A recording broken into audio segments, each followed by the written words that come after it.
সম্মানিত দর্শক শ্রোতা, শাবান মাসের করণীয় আমল সমূহ সম্পর্কে আমরা আল্লাহ রাসূল সাল্লাল্লাহু আলাইহি ওয়াসাল্লামের জীবনের দিকে লক্ষ্য করলে দেখতে পাই যে আল্লাহ রাসূল সাল্লাল্লাহু আলাইহি ওয়াসাল্লাম শাবান মাসের অধিকাংশ দিনগুলিতে তিনি সিয়াম পালন করতেন। আম্মাজান আয়েশা রাদিয়াল্লাহু তাআলা আনহা থেকে বর্ণিত, তিনি বলেন, আল্লাহ রাসূল সাল্লাল্লাহু আলাইহি ওয়াসাল্লামকে আমি রমজান মাস ব্যতীত অন্য কোনো মাসে সম্পূর্ণ মাস রোজা রাখতে দেখিনি। এরপর আয়েশা রাদিয়াল্লাহু তাআলা আনহা বলেন, আল্লাহ রাসূল সাল্লাল্লাহু আলাইহি ওয়াসাল্লামকে আমি শাবান মাস ব্যতীত অন্য কোনো মাসের অধিকাংশ দিনগুলিতে সিয়াম পালন করতে দেখিনি। তাহলে উক্ত হাদিস দ্বারা আমাদের মাঝে প্রমাণ হয়ে যাচ্ছে যে আল্লাহ রাসূল সাল্লাল্লাহু আলাইহি ওয়াসাল্লাম তিনি শাবান মাসে অধিকাংশ দিনেই তিনি আল্লাহ রাসূল সাল্লাল্লাহু আলাইহি ওয়াসাল্লাম সিয়াম পালন করতেন। আরেকটি হাদিসে উল্লেখিত রয়েছে যে উসামা ইবনে যায়েদ রাদিয়াল্লাহু তাআলা আনহু কর্তৃক হাদিস বর্ণিত, তিনি বলেন, একদা আমি আল্লাহ রাসূল সাল্লাল্লাহু আলাইহি ওয়াসাল্লামকে জিজ্ঞাসা করলাম, হে আল্লাহর নবী, আমি আপনাকে শাবান মাসে যত বেশি সিয়াম পালন করতে দেখি অন্য কোনো মাসে তত বেশি সিয়াম পালন করতে দেখি না, এর রহস্য বা কারণ কি? তখন আল্লাহ রাসূল সাল্লাল্লাহু আলাইহি ওয়াসাল্লাম জবাব দিলেন, শাবান মাস তো সেই মাস যে মাসের ব্যাপারে অধিকাংশ মানুষ উদাসীন। এরপর আল্লাহ রাসূল সাল্লাল্লাহু আলাইহি ওয়াসাল্লাম বললেন, শাবান মাস তো সেই মাস যেই মাস রজব ও রমজানের মাঝের একটি মাস। এরপর আল্লাহ রাসূল সাল্লাল্লাহু আলাইহি ওয়াসাল্লাম বললেন, শাবান মাস তো সেই মাস যেই মাসে বিশ্বজাহানের প্রতিপালক মহান আল্লাহ রাব্বুল আলামিনের নিকট বান্দার আমলনামা পেশ করা হয়। আল্লাহ রাসূল সাল্লাল্লাহু আলাইহি ওয়াসাল্লাম বললেন, এজন্য আমি পছন্দ করি যে আমার আমলনামা আল্লাহ সুবহানাহু ওয়া তাআলার নিকট পেশ করা হোক আমার সিয়াম পালন করা অবস্থায়। আল্লাহ রাসূল সাল্লাল্লাহু আলাইহি ওয়াসাল্লাম বললেন, আমি এটা পছন্দ করি যে আমি সিয়াম পালন করা অবস্থায়, আমি রোজা রাখা অবস্থায় আমার আমলনামা আল্লাহ সুবহানাহু ওয়া তাআলার নিকটে পেশ করা হোক। সুবহানাল্লাহি ওয়া বিহামদিহি।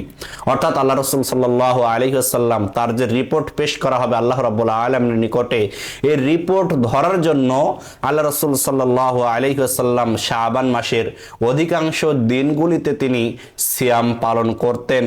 তিনি জানতেন না সেই দিনটি কোন দিন আল্লাহ রাব্বুল আলামিনের নিকটে তার আমলনামা পেশ করা হবে। না জানার কারণে তিনি অধিকাংশ দিনেই সিয়াম পালন করতেন।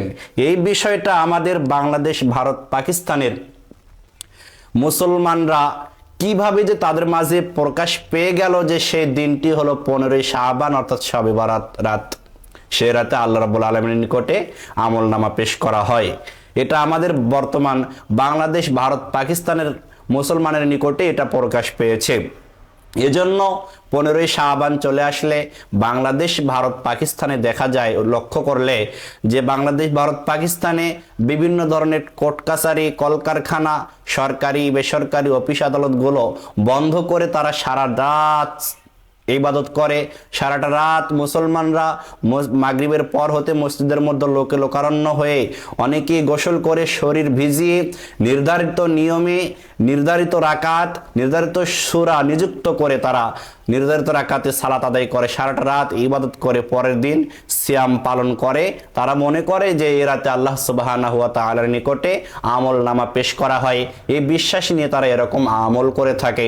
আর তারা এটাও বিশ্বাস করে যে এই রাতে আল্লাহ সুবহানাহু ওয়া তাআলা 1 বছরের জন্য বান্দার রিজিক বরাদ্দ করেন।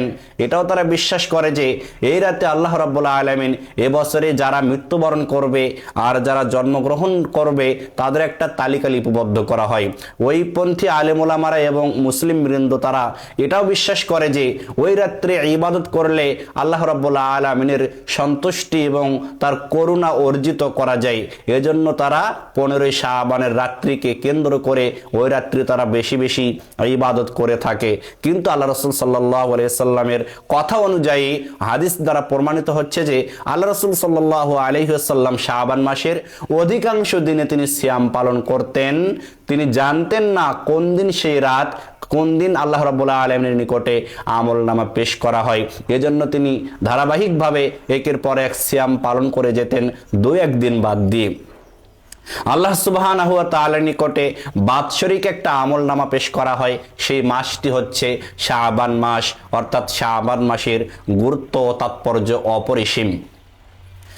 এর মাঝে সাপ্তাহিক একটা আমল নামা রিপোর্ট পেশ করা হয় আল্লাহ রাব্বুল আলামিনের নিকট, তা হচ্ছে সোমবার এবং বৃহস্পতিবার।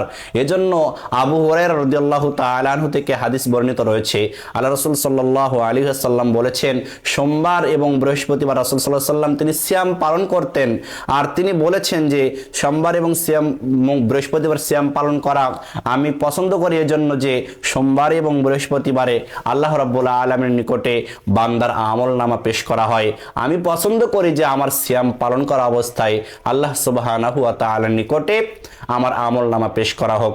আরেকটি হাদিসের মধ্যে এসেছে, আম্মা জানা আয়েশা রাদিয়াল্লাহু তাআলা আনহা থেকে বর্ণিত, তিনি বলেন, আল্লাহ রাসূল সাল্লাল্লাহু আলাইহি ওয়াসাল্লামের নিকটে সবথেকে পছন্দনীয় একটি মাস ছিল শাবান মাস রোজা রাখার খাতিরে।